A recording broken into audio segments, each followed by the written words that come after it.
Hello, my name is Sylvia Willis, and this is Chapter 13, Rules and Consequences. Have you ever had a day where no matter what you do, your rules just don't seem to work? You repeat yourself, consequences don't land, and you feel like you're losing control. Today I'm going to walk you through how rules and consequences can guide students, not punish them, and how appreciation can become your most powerful management tool. Building a foundation with principles and rules. Every teacher runs their classroom with rules and consequences, even if they're unspoken. But the best teachers ground everything in a few strong principles like respect, safety, kindness, and responsibility. Remember to think of principles as the why and the rules as the how. For example, principle is respect others. Rule is listen silently when someone else is speaking. Building a foundation with principles and rules. Keep it simple. Don't make it a long list of complicated rules. Just pick 5 or 6 easy ones to follow. Only include what you're ready to enforce. Don't make rules you won't actually check or stick to. Only have rules you can make sure students follow. Prevention is key. The best way to stop problems before they start is by building good relationships, getting along and trusting each other, setting clear expectations, telling students clearly what's okay and what's not, being consistent, always following the rules the same way every time. The power of consequences. The Chapter 13 lists 5 assumptions about effective consequences. Number 1, there are no punishments, only consequences. When we talk about punishment, kids hear, "I'm in trouble." They shut down or push back, but when we talk about consequences, we're saying, this is what happens when we make certain choices. It's not personal, it's just cause and effect. If a student leaves a mess, they clean it up. If they waste work time, they finish it later. Number 2, consequences create a moment for reflection. The real power of a consequence isn't what we do to the student. It's the pause it creates. That pause is when kids start to think, okay, maybe that wasn't the best choice. If we jump in with a lecture or get heated, they won't hear anything. But if we give them a beat to cool down, we can have a short, calm conversation later that actually lands. Number 3, they should be tiered from mild to serious as needed. Not everything needs a big reaction. If a student talks out of turn, we don't need to send them to the office. Maybe it's just a look, a quiet reminder, or moving their seat. If it keeps happening, then we step it up. Maybe time away or a chat after class. Think of it like a ladder. We start on the bottom and only climb if we have to. That keeps things fair and prevents situations from blowing up. Number 4, teachers can't control students, only influence them through calm consistency. We can't actually make kids do anything, and trying to control them usually just creates power struggles. What we can do is influence. When students see that we're calm, fair, and we follow through every time, no matter what, they learn to trust us. They may not like the consequence in the moment, but they'll respect that it's consistent and not personal. Number 5, consequences teach that choices have outcomes. At the end of the day, this is what it's all about, teaching responsibility. We want kids to understand, when I make this choice, this is what happens. Not, I behave because I'm scared, but I behave because I know how my actions affect me and others. That's how they build real self-control, the kind that lasts outside the classroom too. Why behavior happens. Behavior equals emotional needs, not defiance. Limbic system triggers fight, flight, freeze. Misbehavior is communication, not a personal attack. When students act out, it's really easy to take it personally, especially when it feels disrespectful or disruptive. But most of the time, that behavior isn't about us at all. It's about something going on underneath the surface. Behavior is often driven by emotional needs. For example, a student who constantly blurts out might be craving attention. A student who shuts down and refuses to work might be feeling anxious or overwhelmed. Another might get loud or angry because they don't have the tools to express what they're feeling in a better way. In those moments, the limbic system takes over. That's the brain's emotional center. And students go into fight, flight, or freeze mode. They're not in a space to reason or process directions. Fight might look like yelling, talking back, or acting aggressively. Flight might look like walking out, shutting down, or avoiding work. Freeze might look like blank stares, silence, or being checked out. If we can remember that misbehavior is communication, we're less likely to take it personally and more likely to respond calmly. Our job isn't to match their emotion. It's to stay steady, see what's behind the behavior, and guide them back.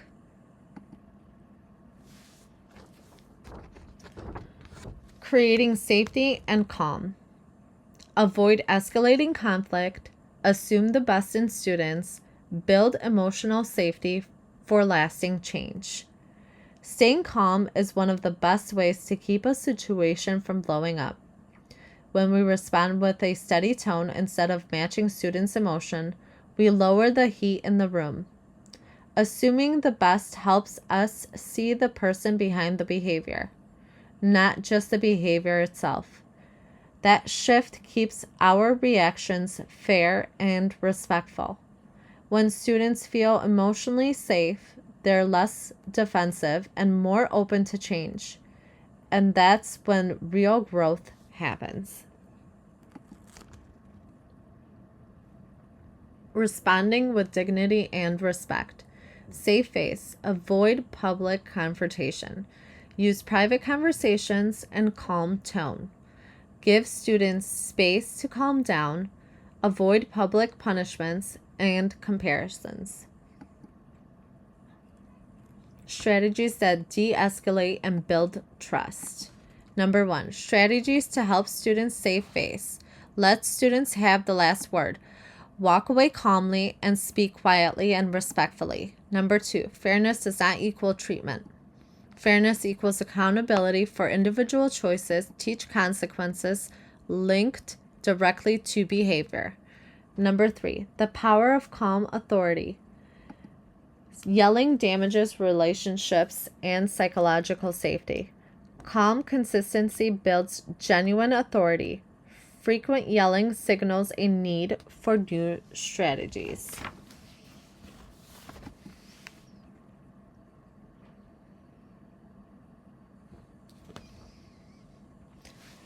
Getting class quiet. Practical strategies. Proximity. Move closer. Pause mid-sentence. Eye contact.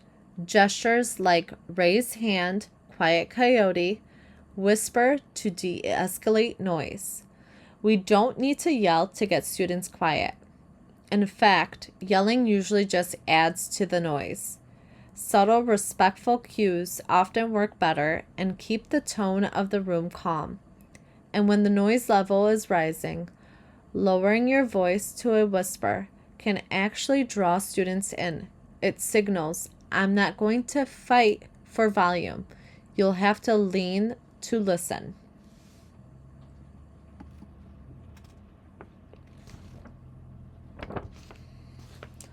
Reinforcing positive behavior and sustaining focus. Maintaining focus during independent work. Chapter 13, Fred Jones' three-step method was name something right, identify next step, move on quickly, use nonverbal cues over verbal scolding.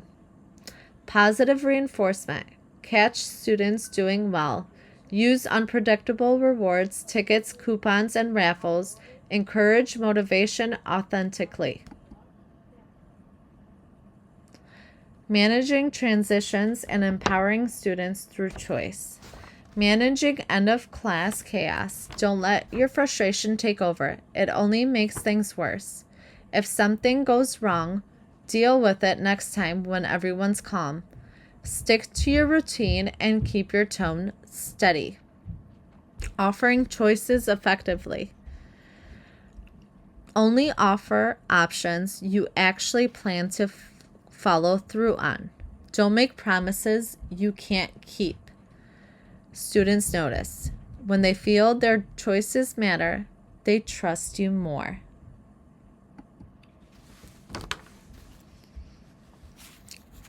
Collaborating and tracking for behavior support. Coordinate referrals with office. Use compromised systems, 3 interventions before office visit. Track behavior with dots, disturbing others off task, talking out of seat. Use discrete systems like charts and apps. Balance privacy with transparency. So in the corner, I have an off-task disruptive behavior tracking chart, as well as a banner that has outstanding, excellent choices, great effort, ready to learn, think about it, make better choices, and parent content. And each tab on the side will have a child's name or number on it, so they would move them from where they are that day.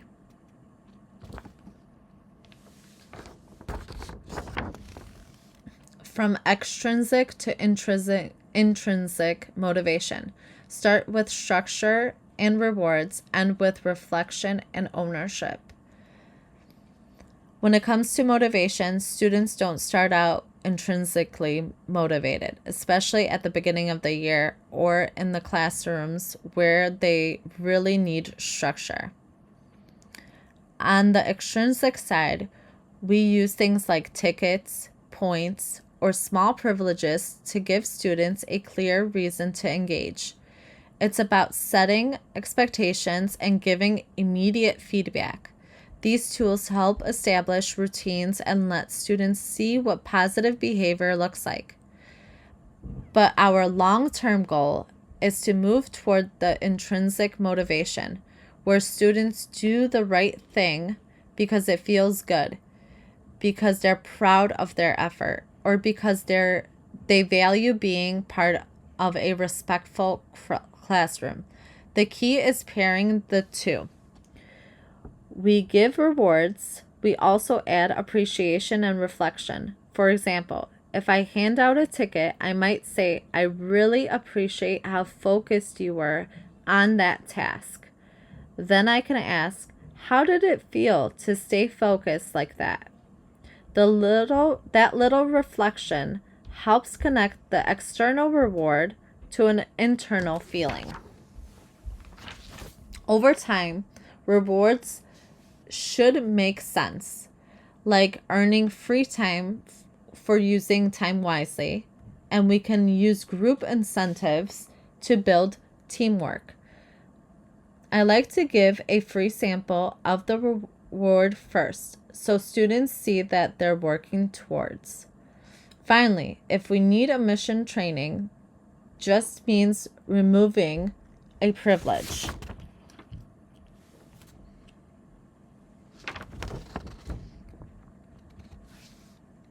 The big picture, we need to start with structure and rewards, but we always aim for ownership and pride.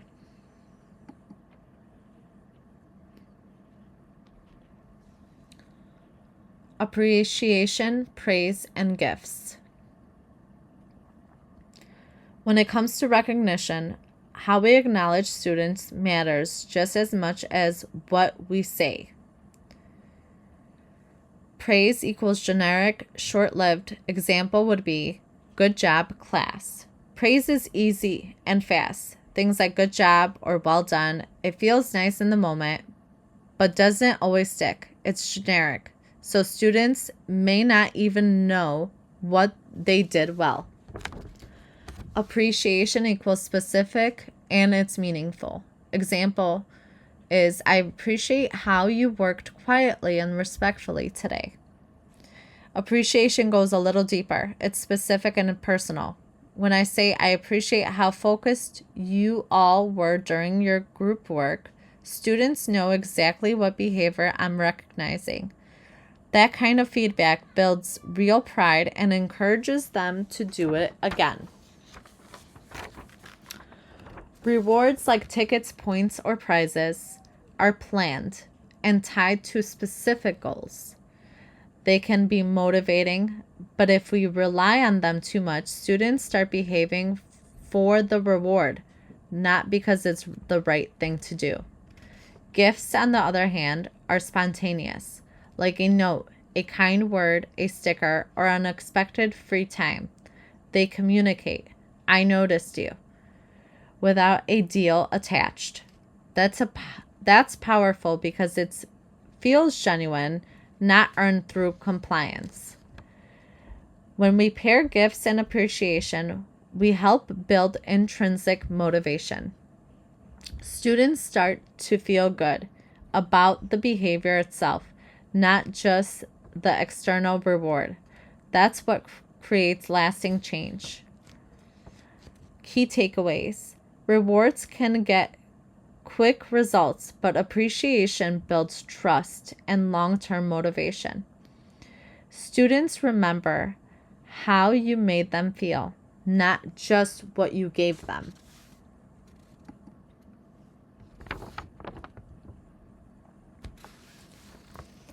Chapter 13, Key Takeaways. The first one is staying calm and protect dignity. This means even when behavior is challenging, we respond, we don't react.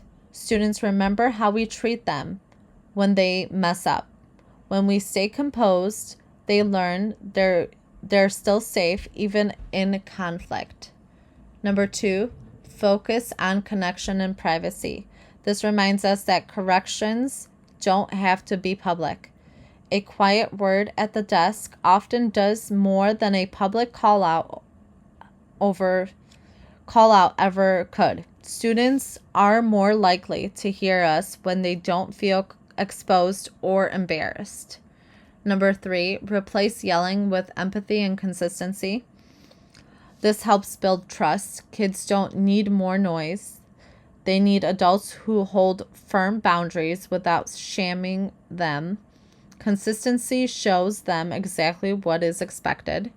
Number 4, use structure and flexibility.